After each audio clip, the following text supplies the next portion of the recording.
Pranam Acharya ji. I am Ritu Tiwari. I am an alumnus of this college. My question is related to defamation of mental health problems. I'll give you 3 examples. First comes from a recent murder case that happened in the capital of our country, where a man named Aftab killed his live-in partner and chopped her body into 35 pieces and spread them all over in the forest. There was some people that I saw on Instagram. Few of them were psychologists and psychiatrists, and they were supporting his deeds under the name that he was mentally ill. He did not do that deliberately. So that was one thing. Then secondly, there are people I have met, and they do not have a genuine problem. They are just lazy about the things that they have to do.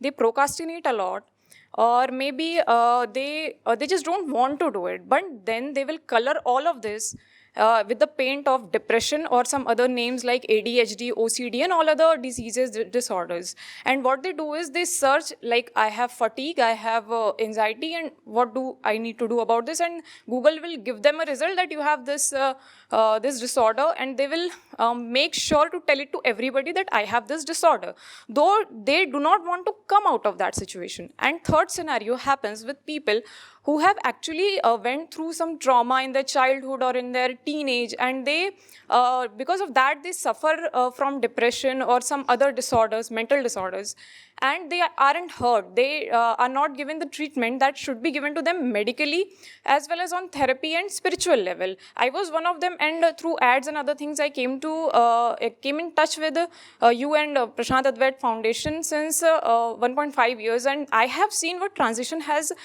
been there. But then due to this defamation of tarnishing of the word depression or mental health or mental illnesses by so many people at so many levels, like you are covering crime of a criminal, a heinous crime, under the name that he was just mentally ill, which is not at all justified.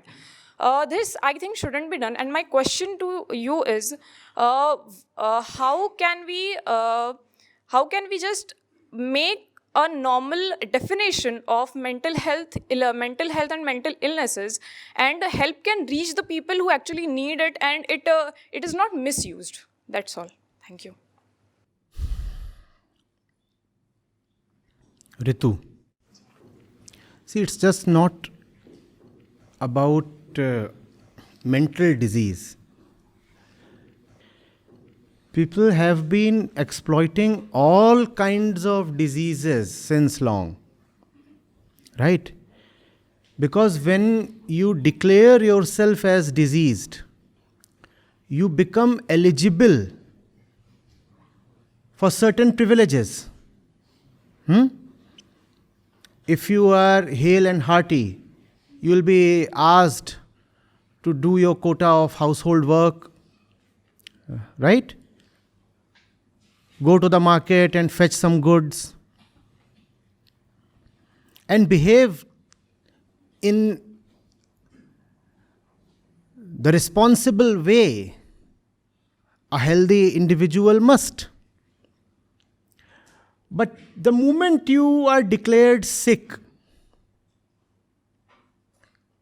first of all, you gain privileges that give comforts.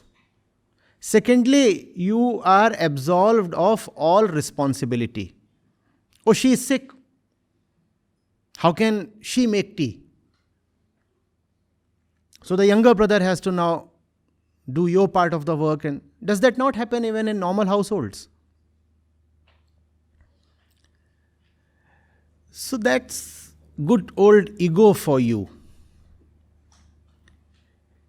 It does not take its situation as something it should very quickly get rid of. It takes its diseased situation that it should make use of. Not get rid of, but make use of. I have a headache. So, I can't speak. I'm getting up and leaving.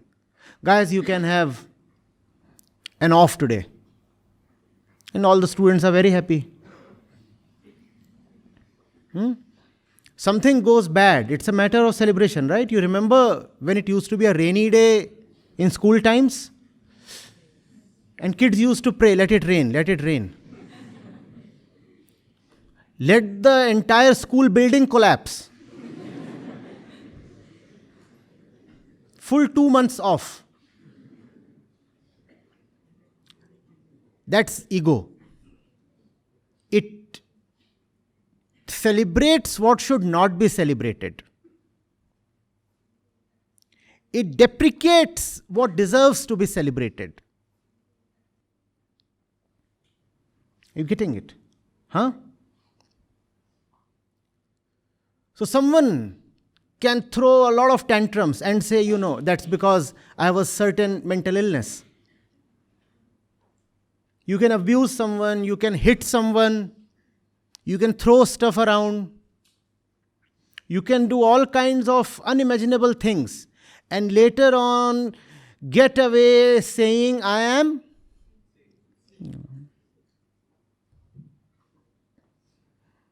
And as far as mental illness goes, it is not something that can be very accurately, absolutely, conclusively proven in a pathology test. It is always an inference that your doctor draws. It is never a fact really. A blood report or any other report of the body cannot just prove that. There are borderline cases, there are gray areas. And the ego loves to make use of these gray areas. See, let me clarify. I am not talking of people who are genuinely ill. Depression is not a hoax. There are people who are genuinely depressed and require medical care. There are people who suffer from other disorders, mental disorders. And it's not as if they are just pretending. They are genuinely suffering. So we are not talking of them here. Your question is about people who are either faking it or misusing their illness. I'm saying it's an age-old tendency of the ego. Don't do that. The fundamental observance should be to not treat your weaknesses as your assets. And it's a great temptation to use your weakness as your asset. If your weakness becomes your asset, please tell me, will you ever get rid of your weakness? And think of the various ways in which we try to use our weakness as our asset.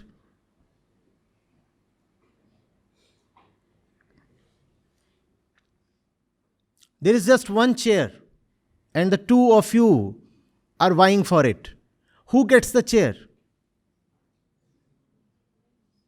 The one who claims that he has pain in the knee. Weakness becomes an asset. Don't do that. Don't do that. If ever you are asked reasons for your non-performance or failure in any field, think of the answer you come up with. I did not perform or I failed because I was suffering from something. It could be a disease, it could be a situation, it could be some foreign party, some person, something who's trying to pull you down. I could not clear the entrance exam because the examination center, it was not properly built. And it was the month of May. 40 degrees centigrade. Tin roof. I was sweating so much. The damn paper got all wet.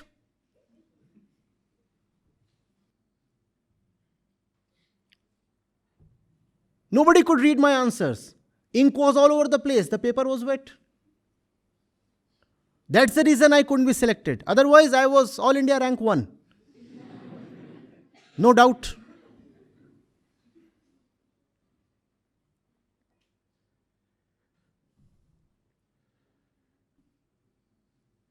the frequency of those who come up, it's my job to meet people every day. And on an average, if I average it over the month, I'm probably meeting hundreds every day. The frequency of those who come up claiming they have a certain disorder or disability or great problem has simply kept on increasing over the years. In short, everyone likes to play a helpless victim. Who am I? A helpless victim. Now, what kind of character is this? Everybody is a victim. And you know why you want to play a victim? Why do you want to act as a victim? Because when you are victim, there is definitely a victimizer. And if you are a victim, there would definitely be compensation. It is the greed of compensation that pushes us to play the victim.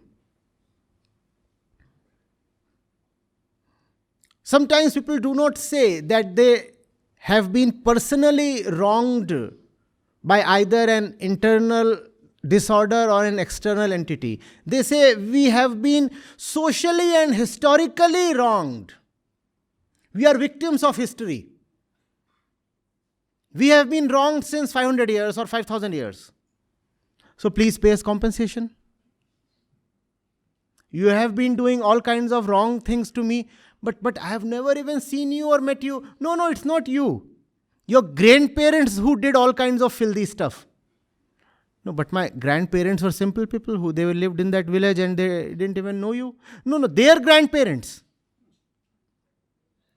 Finally, the thing is that you should pay compensation. The man wants to draw compensation from the woman. I work all day, I work so hard. I am the breadwinner. And I come home tired. So you ought to be the massage woman for me. The moment I land in the house, the massage should begin. A massage of all kinds. This one goes out to my friend with dark humor.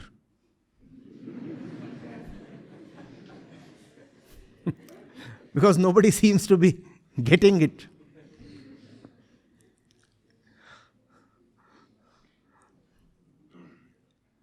The woman says, I am exactly as educated as you are. In fact, I am more educated. I am a master's in something, you are only a graduate. If you earn this much, I could have earned even more. But you destroyed my career by making me pregnant. You forcefully impregnated me. Else I would have been the president of India today. For sure. All my friends are CEOs. But because you destroyed my career, therefore you must compensate. And how will you compensate? You keep all your salary here. You keep your salary here. Further, I'll appoint 3 maids and a cook. I need compensation. My life, my career have been destroyed by my husband. Had there been no husband, there would have been no kids. And if there were no kids, I would have had a flourishing career.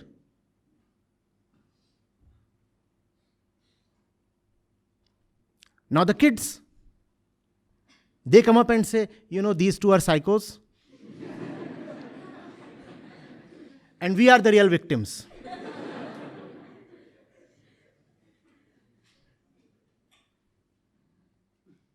We need compensation. How? The latest Apple. Which one? i14, 13? i14, the latest i14. We deserve at least that much of compensation, for living with these two retards.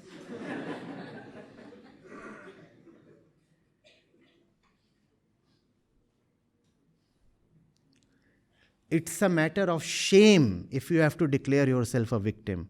I'll tell you what all the great people have rather done. Even when they were hurt, they neither acknowledged nor declared that they are hurt. Forget about declaring to others, I am hurt and help me. They would not acknowledge even to themselves that they are hurt. They would say, oh yes, we are wounded. We are wounded indeed. Come on. But not hurt. But not hurt.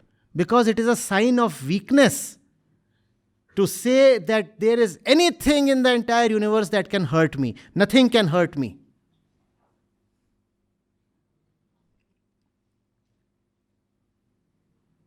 Vedanta teaches you, you are sons and daughters of immortality itself. How can you be so weak and so brittle, so fragile that just about anything comes and hurts you? How is it possible? Amritasya putra you are.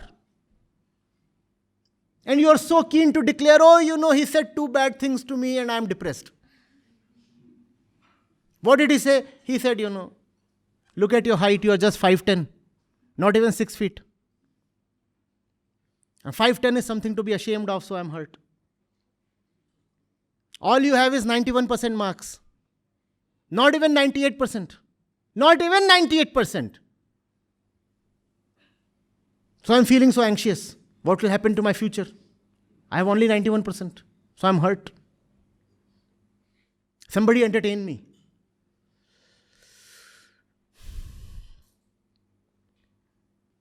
The real individual is one who takes no pride in being hurt, who finds it a matter of shame to be hurt. He wants to win over his hurt or her hurt.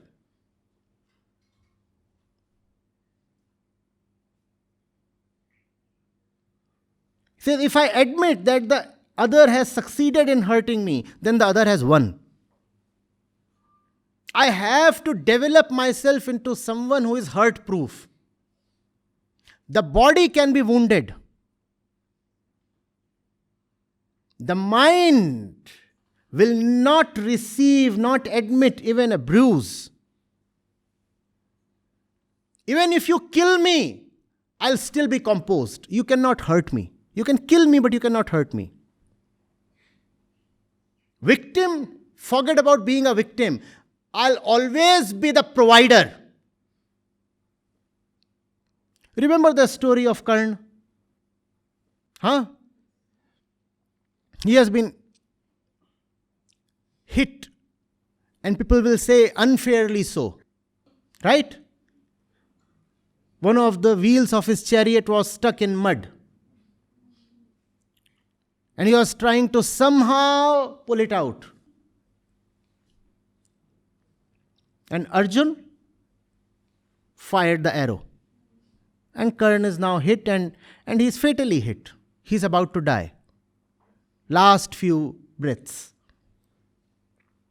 He is lying in the battlefield.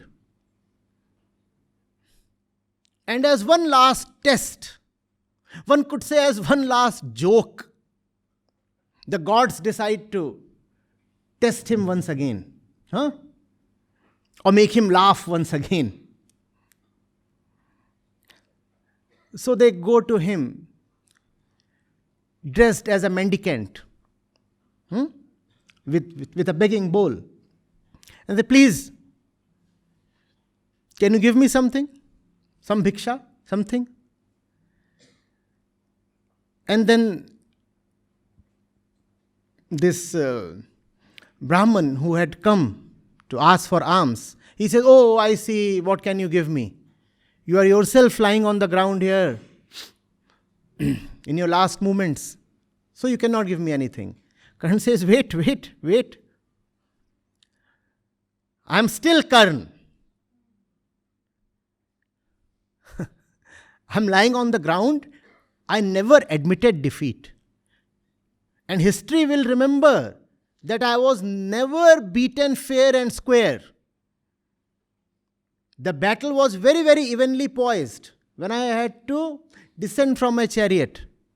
And that was the only opportunity Arjun had to hit me right here in the chest. So, I have not surrendered. I'm in a bad situation. That does not mean I have surrendered. And I'm still Karn, I'm still the Danavir. So wait, here is something for you. And it is said that one of his tooth was of gold. Some treatment might be, some surgery, whatever. So in his last moments, he pulls out that tooth. Ever been to a dentist for a root canal or something? How does it feel? Even with anesthesia, how does it feel? Horrible, huh? Don't only want to remember that, right? Somebody putting his hand right inside your mouth and doing all kinds of wild stuff. And Karn pulls out his own tooth and hands it over. He says, this. Or is Karn crying? See, I am a victim. Is he crying?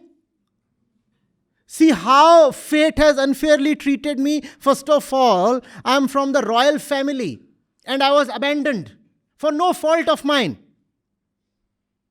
My mother mated with the sun god and just threw me away in the waters. How was that any mistake of mine? Later on, I was raised by someone from a relatively lower class, and all my life I was mocked as a Sutputra. How was that any fault of mine? Is he trying to play the victim? Even in his dying moments, he has his dignity. And when you play the victim, that's the one thing that you immediately lose. Dignity. Do you want to live an indignified life? Uphold your dignity first thing. When the ego is little, then it runs after pride.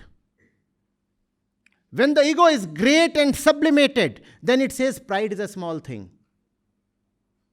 I love dignity. And dignity is not pride. Dignity is something far higher than pride.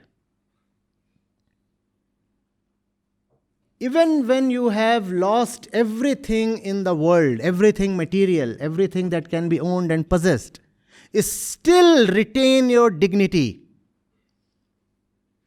Never say, I am helpless. I need support. Even when you need support, seek support with dignity. Don't just fall over.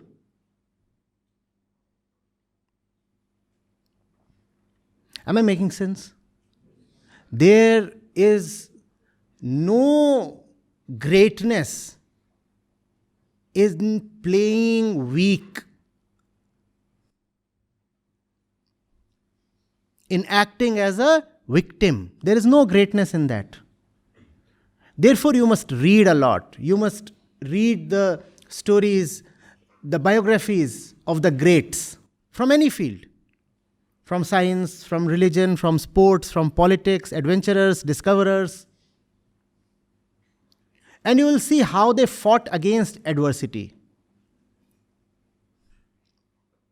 And one common characteristic is that situations never got the better of them. In fact, I was reciting this poem, Invictus, when I was coming to Nagpur. If somebody could, I'll read it out to you. It's very pertinent. Are we together? Yes. Fine. How many of you have heard of this poem, Invictus, W.E. Henley? I'll recite it. And look at the spirit. Look at the spirit. Out of the night that covers me, black as the pit from pole to pole. I'm not living in illuminated times. My environment is all black, even bleak. Out of the night that covers me, black as the pit from pole to pole, I thank whatever gods may be for my unconquerable soul. The night is all outside and the night has enveloped me, but the soul within is unconquerable. The situations might be adverse, but within, I shall always remain unconquerable. Outside, I might be defeated. Inwardly, I shall always be a champion. Getting it? That must be the spirit. Not the desire, the cheap desire to play a victim. In the fell clutch of circumstance, amid adverse situations, the circumstances are not favorable. In the fell clutch of circumstance, I have not winced nor cried aloud. Yes, situations are indeed bad. I'm not fooling myself. It's not as if I'm disconnected from the reality. I know the situations are bad, but I have neither winced nor cried aloud. But I am not going to cry. That's not for me to do. Under the bludgeonings of chance, my head is bloody but unbowed. Beautiful. You understand bludgeoning? Hammering. When you hammer something, it is called bludgeoning. Under the bludgeonings of chance. What does chance mean? Fate, circumstance. It is a matter of chance. Nobody can control life. So many things are unpredictable. Under the bludgeonings of chance, my head is bloody but unbowed.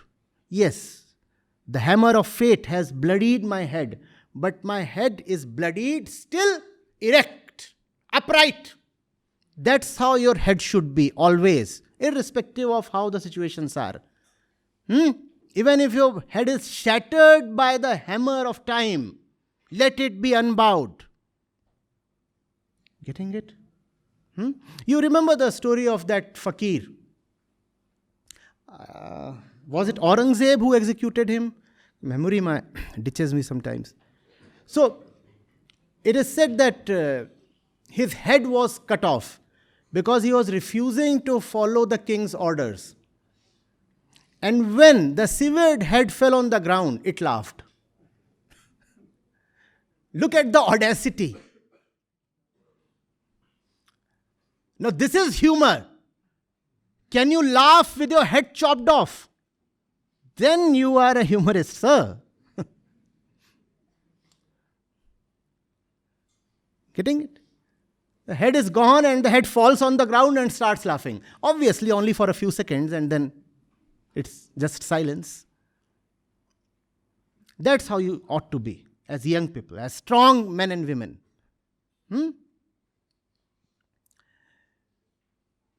Beyond this place of wrath and tears looms but the horror of the shade, and yet the menace of the years finds and shall find me unafraid. Does this stir something within you? Yes? Are you young? Yes. Good. It matters not how straight the gate, how charged with punishments the scroll. I am the master of my fate. I am the captain of my soul. Repeat. I am the master of my fate. I am the captain of my soul. I am not a hapless victim. I am not a little one being kicked around by chance. Right?